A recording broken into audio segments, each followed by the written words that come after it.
Presidential candidate Bernie Sanders having a one-on-one meeting overnight with Pope Francis after the Pope had refused to get involved in U.S. politics. They had said at the Vatican it was unlikely they would meet. Sanders campaign manager Jeff Weaver, his first interview since that happened, joins us sitting down with Fox and Friends. Great to see you, Jeff. Nice to see you, Ed. How did this come together, and how do you think, I hate to turn it immediately to politics, but we have a primary in 3 days, a lot of Catholic voters here in New York. Is it going to help you? Well, look, Ed, some things transcend politics. This was an invitation that the senator received from the Vatican. As you know, he speaks a lot about the Pope on the stump.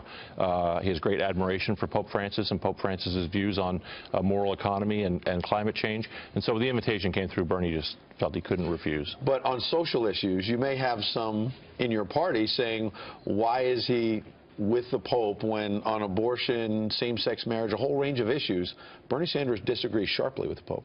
He does have disagreements on social issues, but, it's similar to when Bernie Sanders went to Liberty University and spoke.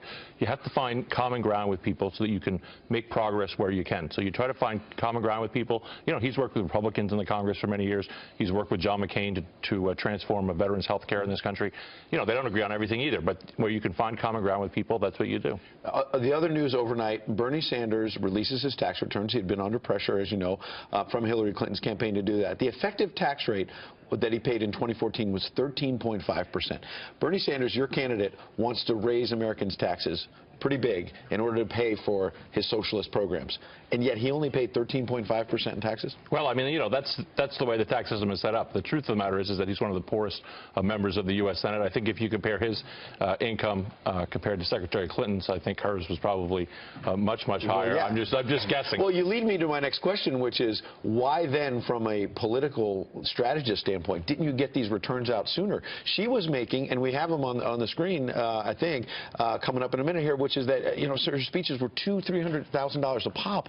That's more than Bernie Sanders made last year. No. Wouldn't that have been good for you to get those out? You see those speeches out there, $200,000–$300,000. Why didn't you get the tax returns out sooner? Well, the truth of the matter is that what people got yesterday were the schedules. The top 2 pages, the main part of the tax form, that was released back last June. So this really was much ado about nothing. The Washington Post wrote a story about it last June. So these numbers have been out there. So do you think now Hillary Clinton, she had been demanding he release the tax returns. You demanded that she release the Wall Street transcripts of the speeches. Are they going to come out? Well, you'll have to ask the Clinton campaign about that. But those transcripts should be released. She received, $225,000 apiece for speaking to Goldman Sachs and other banks, foreign companies, drug companies. What's in those speeches? And we know that in her contract with all these companies, she required them to make a transcript and give it to her. So we know there's a big pile of transcripts. All she has to do is turn them over. Big primary on Tuesday here in New York. This must win for Bernie Sanders? No, look, clearly we have to win most of the states going forward. That's just what the math is. But there's no one state we have to win. I think the senator's going to do very, very well here. He's a native son of New York. He's been holding big rallies here in the city and upstate, and Buffalo had huge rallies, Albany. So I think he's going to do quite well here. Do we have to win? It's a proportional system on the Democratic side, unlike the Republican side. We've got Donald Trump next hour. Last question. He's been out there saying that the system's rigged against him and Bernie Sanders. These are two much different figures. But he says he's getting ripped off on delegates, and so is Bernie Sanders because of superdelegates.